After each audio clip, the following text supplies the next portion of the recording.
Hey everybody, today I wanted to make a video about hope. What does hope mean to me? Well, it's just a belief in the possibility that things can get better. And I wanted to focus on this today because we've lost a lot of people this year in the hyperacusis community. The reality is this condition can get so bad that some people feel like suicide is their only option. I think a lot of us, including myself, have had moments in our hyperacusis journey where, we've had these types of thoughts, and unfortunately, some people have succumbed to them. You can learn more about their stories on the Wall of Remembrance at hyperacusiscentral.org. I've never been one for toxic positivity. Anybody with hyperacusis or noxacusis, reactive tinnitus, knows that the days with these conditions can be long and bleak, and that this is a lot more complicated than mind over matter. Some people do heal, and what do I mean by heal? Well, some people entirely heal. A lot of people end up getting some level of normalcy back in their life, and that can look different for different people, but when you go from basically hiding in the bathroom with earmuffs all day, any improvement is welcome.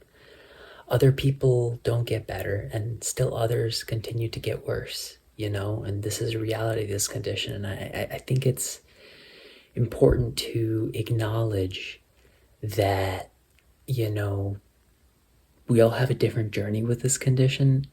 But at the same time, it's important to pay attention and ask ourselves if we're improving even a little bit, because even small improvements are a cause for celebration and hope.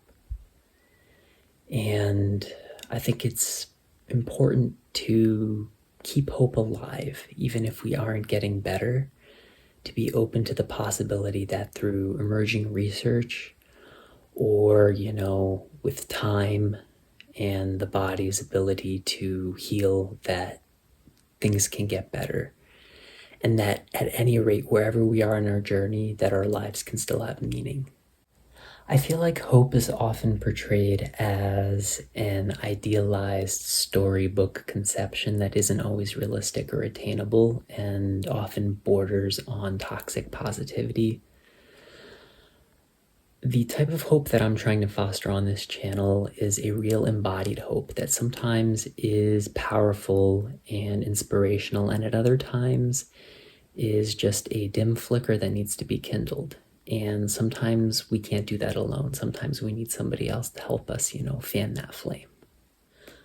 I've noticed that a lot of the people who lose hope don't have supportive people in their lives, and so I think it's very important that we in the hyperacusis community continue to lift each other up, encourage each other to stay strong, to keep pursuing solutions, and celebrate each other's victories. And that really can't be understated. I think when a person shares that they have made a positive gain, that this should just be celebrated. I think it's really important to remember that we're worthy of advocating for ourselves and our needs, even if the people around us don't make us feel that way. And I think it can be very helpful to try to make something meaningful out of the pain, because a lot of times it really can feel meaningless and pointless. One thing that really helps me, make sense of it all is doing this YouTube channel, and I'm just some guy. Even if YouTube isn't your thing, there's still a way that you can contribute.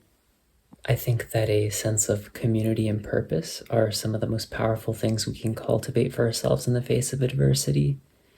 And I think that there's a place for everybody in the hyperacusis advocacy world, even if it's behind the scenes. I mean, shoot, I could even use some help with the channel, like editing, effects, even just video ideas, people to bounce stuff off of. So if you'd like to collaborate, just hit me up. I'll drop my email in the video description, and we can brainstorm. Today's video is dedicated to the memory of Patricia Rose Bilsma, who took her life 1 year ago today due to this difficult condition. She was the long-distance girlfriend of J.D. Ryder, who some of you may know as the president of Hyperacusis.org. Patricia had been suffering severely with hyperacusis for 11 years, as well as severe neuropathy, where even clothing hurt her skin, and severe photophobia, which is sensitivity to light, which is often co-occurring with hyperacusis, especially in severe cases. Before Patricia's life was suddenly interrupted by a roller coaster concussion at a theme park. She was a fun-loving woman who loved to help others. She modeled, she enjoyed scuba diving, and she was also a champion for environmental causes. And even in her pain, she reached out to others who were suffering and tried to encourage them, but unfortunately, towards the end of her life, she was in a dark room 24/7, and even with hearing protection, was still being tortured by sound. If you or somebody you know is struggling with suicidal thoughts, please reach out for help. There are hotlines available in many countries, including over text for those of you who cannot use the phone. And I will link the hotline finder in the description. And also remember that there are multiple hyperacusis support groups with people in them who understand and want to help. You are not alone.